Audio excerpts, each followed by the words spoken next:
Hello, hello, friends. Welcome to episode 15 at Hungry for More. We are your 80s girls today. We both crimped our hair. We didn't even realize it. We were feeling the 80s today. And Jennifer and I, Robin Mons, we're excited to talk to you about something today that is going to be a little bit of a twist, because we spend most of our time on this podcast and even in our free group on Facebook called Hungry for More. We spend a lot of time talking and posting content about the mindset, okay? Because we see that this is a huge gap in the industry and with the success of weight loss. So we feel like that's our mission. That's what we bring and help you with the mindset.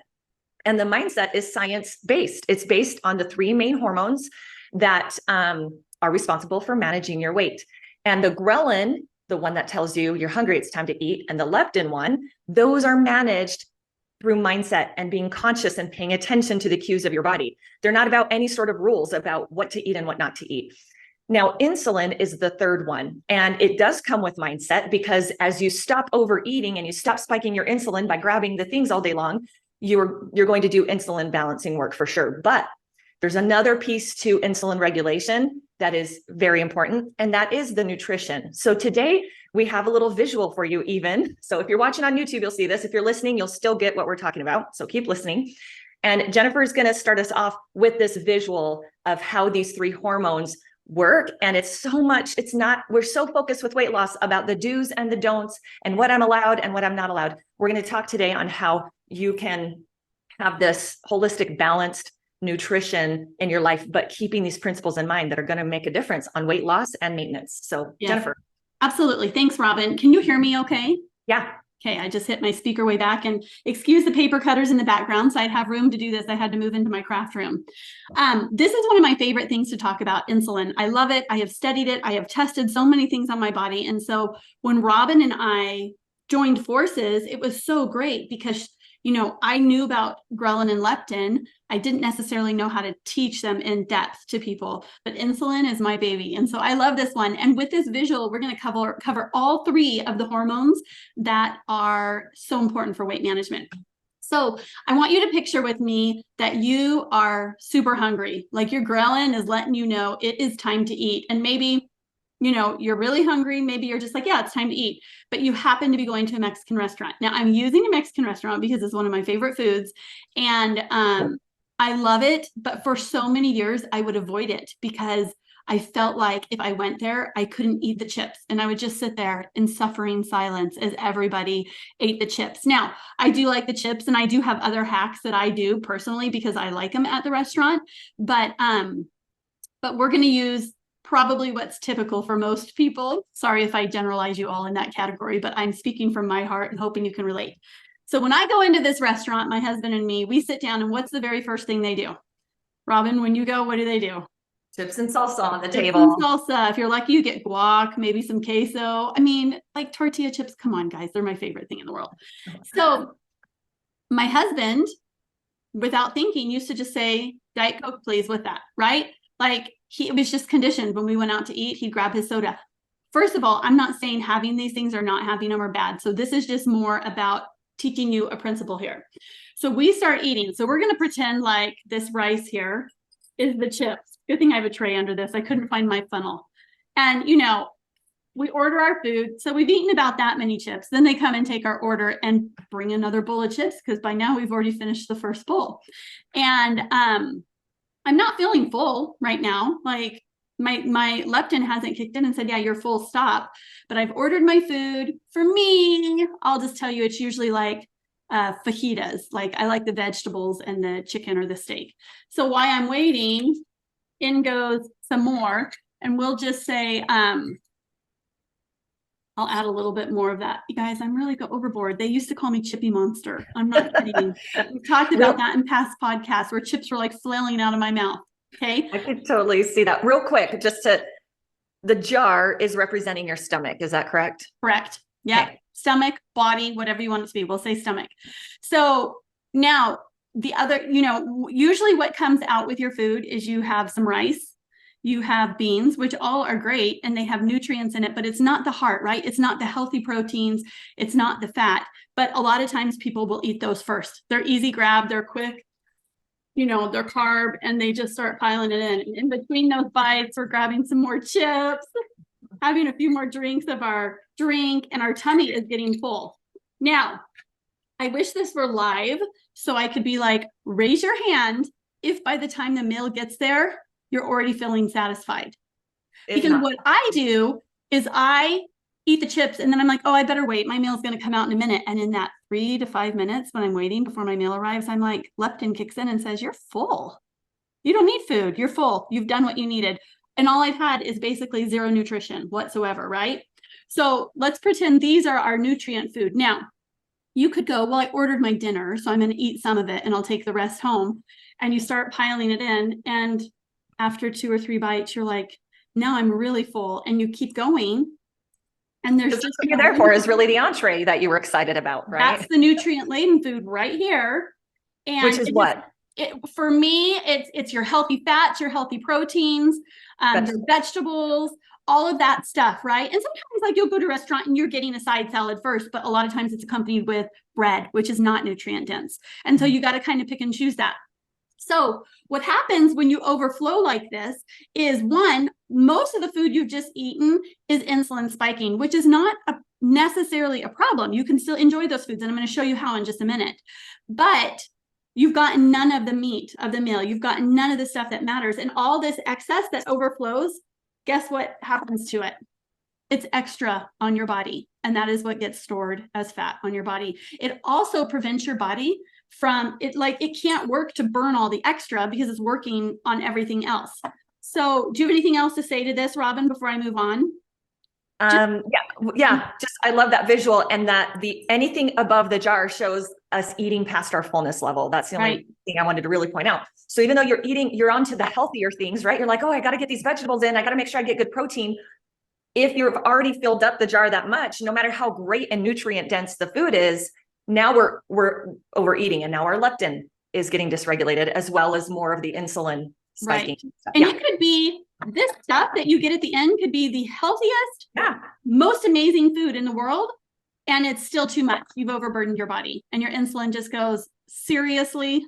Yeah, and we tend to justify the overfilling by saying, but really this is the most important food, so I've got to make sure to get it in and balance this out.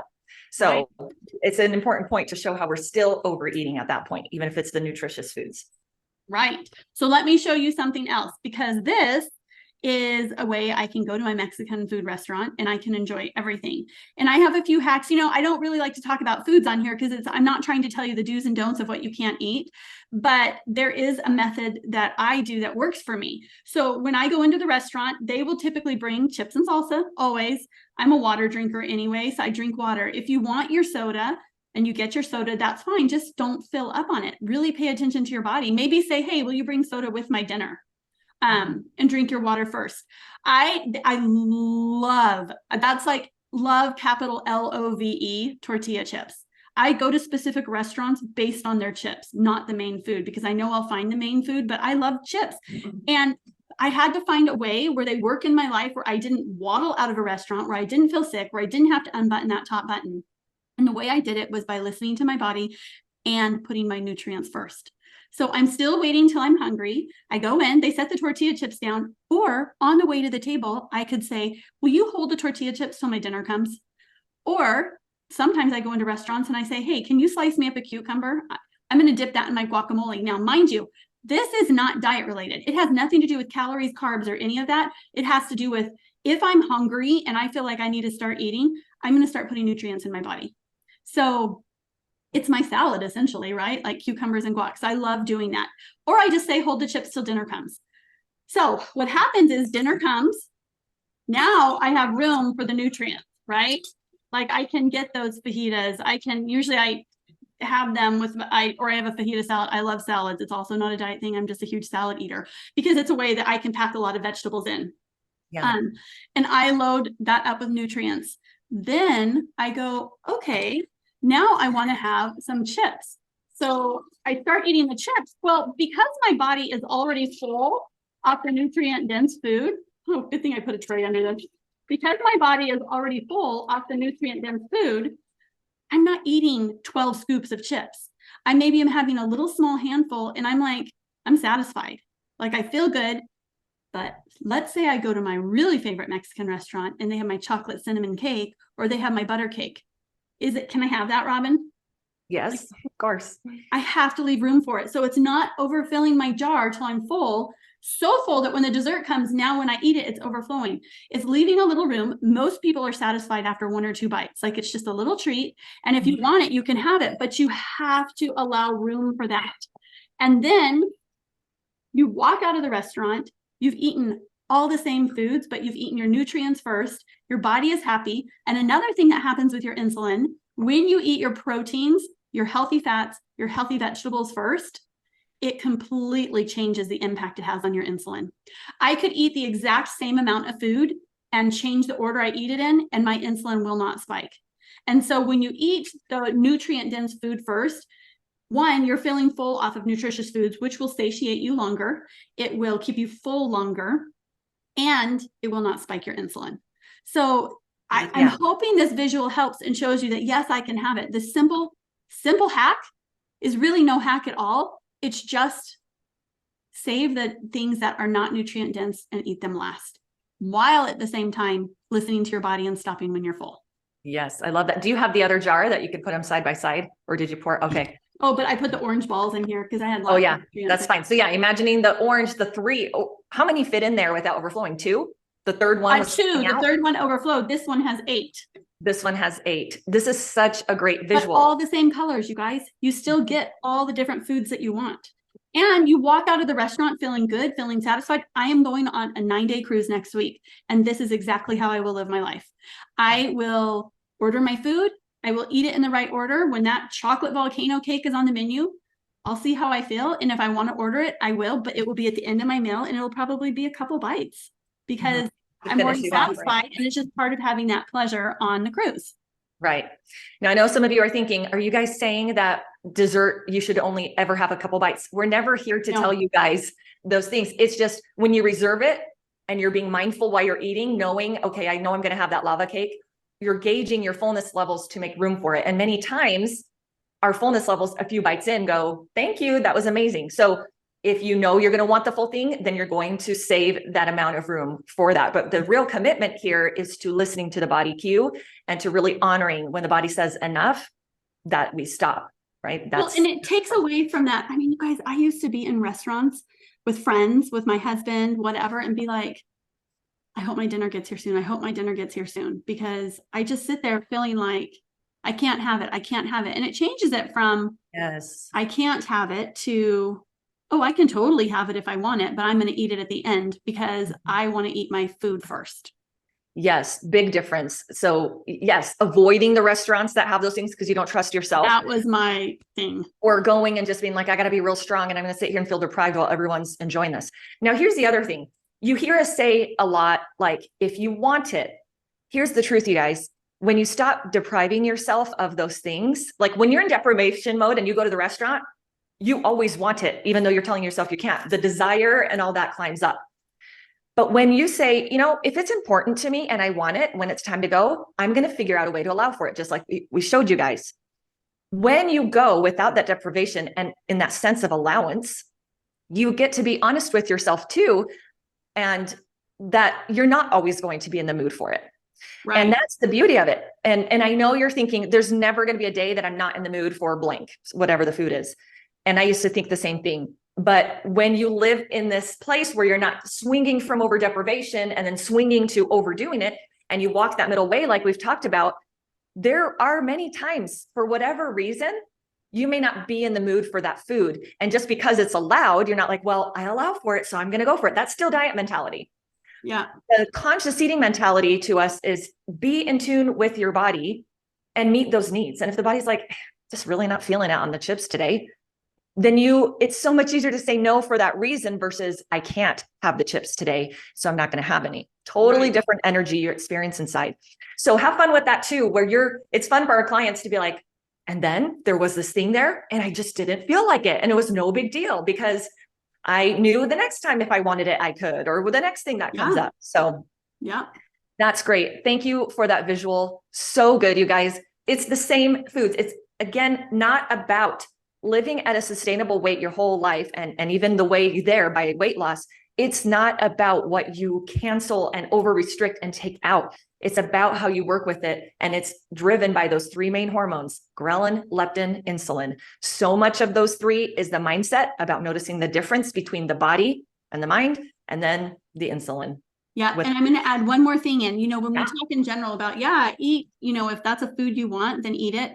We are not including, obviously, if there's foods that you have issues with, or there's foods that cause you inflammation, our recommendation would be to stay away from those. And you know what those are usually. So just so you're aware, like, it's not like flip and eat whatever you want. It's listen to your body. Your body knows what your body will do well with. Right. Yep. And I have certain foods that my body's like, in certain amounts, we're fine with that. When you have that 2-3 times a day, it's too much. Yeah. And, it lets me know that. So yes, good point. It's always about listening. If I'm eating something that truly hurts me when I eat it, well, again, what's that relationship with my body? What message am I sending by, forget it, you're going to have it anyway and hurt. So, all right. Okay. This was great. You guys, tell us what you think. Give those a try. This is all science-based. This is not just a theory or like, hey, vegetables are more important, so you should do it. No, it's science-based. We've studied the charts and done the work on ourselves to see how even eating in that order impacts the glucose and insulin spikes. So easy to apply and take with you wherever you go. Yes, it is. All right. Thank you. Good luck. Let us know how it goes for you. Yes. See you later.